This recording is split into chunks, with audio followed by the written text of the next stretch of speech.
Okay, underrated stars. Give me some names of people to look for in Indianapolis when we were watching all the combine action on NFL Network, and I guess it's sometimes on ABC, which is crazy. It's like it's the Mean Girls quotes, like stop trying to make fetch happen. Like this is not stop trying to make. I mean, you don't make enough money already, NFL. You can't like. Do we really need to broadcast the combine on like over like antenna air? I mean, it's kind of crazy. Anyway, sorry, that's my little soapbox. Yeah, I mean, we can get into a lot of tangents about the NFL Combine and the viability of some of the drills that they rank, but or that they run. But we're talking about explosive players here. Devin Achane, a running back, wide receiver from Texas A&M, does a little bit of everything. I think a lot of people are probably familiar with his name at this point in time just because of what he brings to the football field. But a really dynamic player, somebody that you can envision in, an Andy Reid style scheme, something that's going to allow him to be in jet motion, end arounds, that kind of stuff. Use his capabilities in space. But a couple of players I'm looking at the wide receiver position, Maryland's Jacob Copeland and Princeton's Andre Yoshivas. A couple of players that are going to run pretty fast.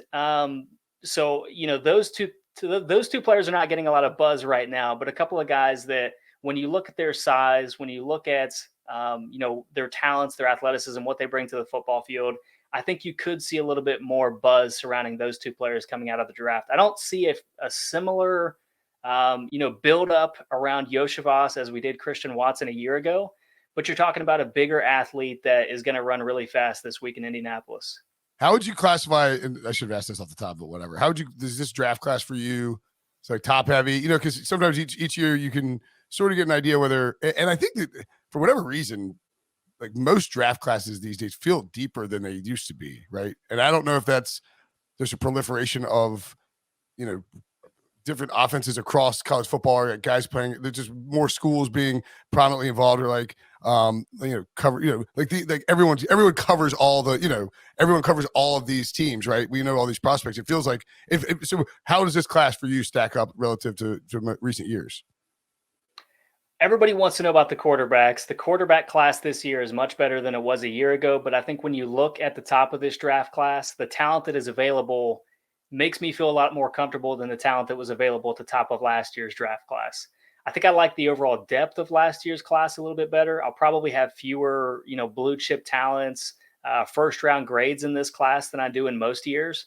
But I think the opportunity to get, starting level players even into day 2 is kind of where the value is in this draft.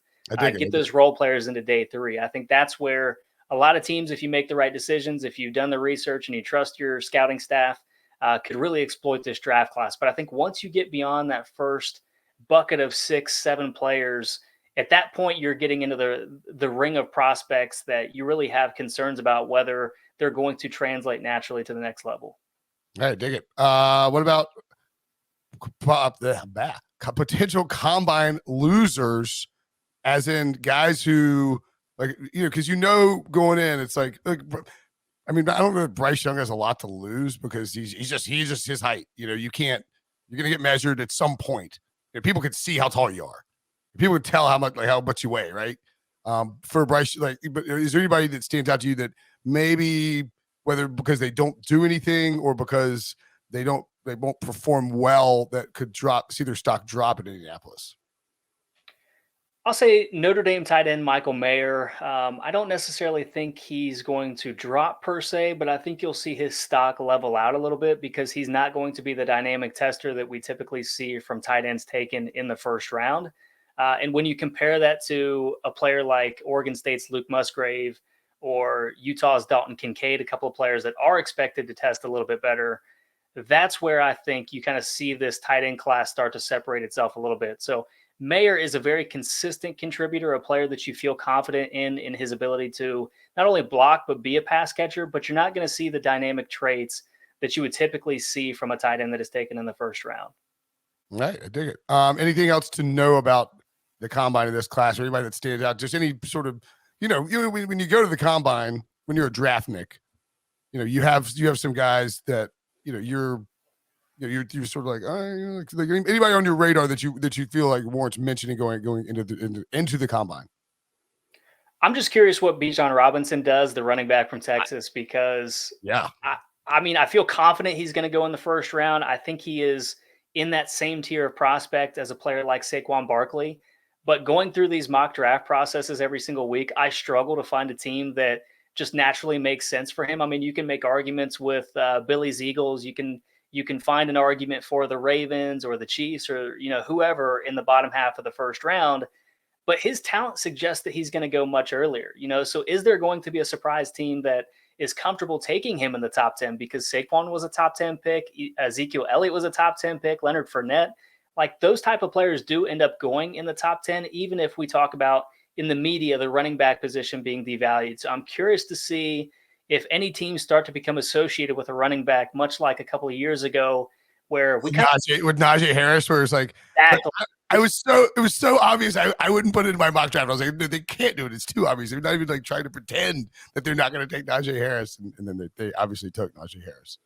Or is it a bit more of a surprise team like Travis Etienne? They had already gotten Trevor Lawrence at that point, but obviously adding his backfield mate from Clemson was something that was important for them. But at the time, they had James Robinson coming off a fantastic season, so you didn't necessarily associate the Jaguars as having a running back need. But we could see a surprise team. We could see something obvious like we did a couple of years ago with Pittsburgh.